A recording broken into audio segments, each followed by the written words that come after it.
Bonjour à toutes et à tous et bienvenue sur Grand Lille TV pour une nouvelle édition du Rendez-vous de l'Écho. Aujourd'hui, Didier Renard est avec nous, bonjour. Bonjour.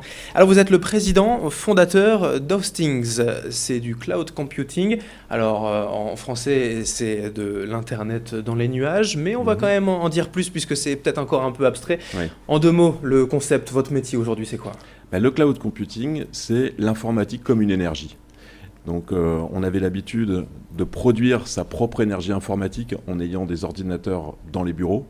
Aujourd'hui, l'idée, c'est de faire comme avec l'électricité, d'aller chercher l'informatique, la puissance de calcul dans des grandes centrales à travers le monde. Et donc, voilà, il y a maintenant des opérateurs de cloud computing qui se développent. Mais votre produit, si vous deviez vraiment le simplifier, qu'est-ce que vous vendez en fait? Alors, nous sommes des intermédiaires entre les clients de ces opérateurs de cloud et nous offrons avec Hosting une offre de simplification et de réduction de leurs factures. Et aujourd'hui, vous êtes basé à Lille, dans la région? Alors, Hosting sera une société américaine parce qu'aujourd'hui, on est en train d'adresser un marché qui est essentiellement américain. Plus de 60% du marché du cloud aujourd'hui est là-bas. Mais les taux de croissance sont très importants. Ils sont de plus de 40% par an pendant les 5 prochaines années. Donc, ce sont des taux de croissance qu'on aime bien aujourd'hui. Il n'y a pas beaucoup de secteurs qui sont comme ça. Et le marché français aujourd'hui est encore en pleine évolution, mais il y a de grandes chances pour que dans les années qui viennent, on puisse également proposer notre offre en France et en Europe. Ce qui est intéressant quand même avec la marque Hosting, c'est le partenariat quand même entre l'université de Stanford en Californie, une des plus à la pointe pour ce qui est des nouvelles technologies, et Euratechnologies, qu'on connaît bien à Lille. Exactement.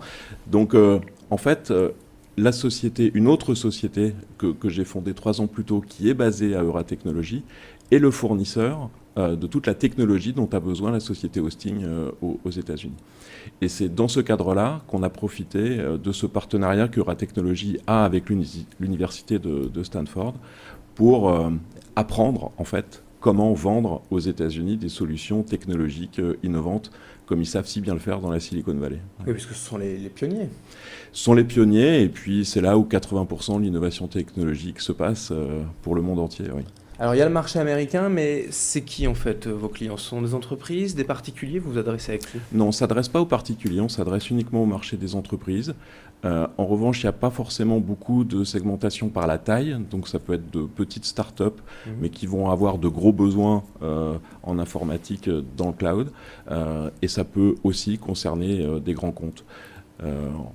Il y a des cas d'usage qui sont particuliers comme les sites de e-commerce par exemple, et c'est là où on peut aussi et tout de suite avoir des clients dans la région, puisque le e-commerce à Lille, on sait ce que c'est. Donc ce sont des cas de figure où le cloud est très intéressant, parce que le cloud, c'est payer ce que l'on consomme. Donc dans le e-commerce, il y a de la saisonnalité, il y a des soldes, il y a des buzz, et donc on a une consommation informatique qui va et qui vient. Et le cloud, c'est ne payer que ce que l'on consomme quand on consomme. Alors, vous parlez de consommation, de paiement, tout bêtement, ça coûte combien? Alors, j'imagine que ça va être forcément en fonction du partenariat ou en tout cas du client, mais ça coûte cher d'utiliser le cloud? Si on prend un site de e-commerce qui va faire 1 million de visiteurs par an, qui est voilà, un exemple standard, un bel exemple, on va consommer à peu près 1 500 € par mois. Ce qui n'est pas beaucoup quand on le compare avec une informatique traditionnelle. Et en passant par Hosting, on va gagner entre 10 et 30% par mois sur cette facture. Ouais, ce sont des frais qu'acceptent les entreprises, en tout cas qu'il faut accepter pour se développer? En fait, c'est une substitution. Avant, on était dans l'investissement. Aujourd'hui, on est dans la consommation, on est dans la charge variable. Et donc, au global, ce n'est pas une charge supplémentaire. C'est vraiment une économie.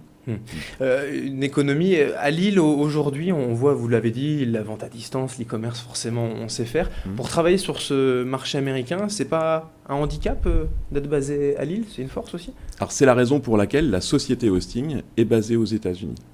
Donc, toute la communication du site se fera là-bas avec une société américaine. En revanche, toute la technologie utilisée par Hosting est fournie par Tasker, qui est une société lilloise basée à Euratechnologies.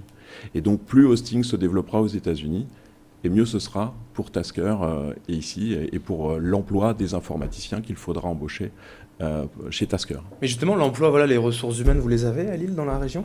Oui, on a déjà donc la société qui a fourni donc la technologie à Hosting. On est 6 aujourd'hui, et si Hosting tient ses promesses, eh bien de 6 on pourrait passer à 10, à 12, à 15, à 20 peut-être, et en quelques trimestres, je l'espère. Avec un développement qui sera forcément bénéfique pour la région. Merci Didier Renard d'avoir été avec nous. Je rappelle donc que vous êtes le président fondateur d'Hosting, une société de cloud computing. Merci. Merci. Et merci à vous de nous avoir suivis pour cette édition du Rendez-vous de l'Écho sur Grand Lille TV. Restez avec nous, dans un instant, l'information continue.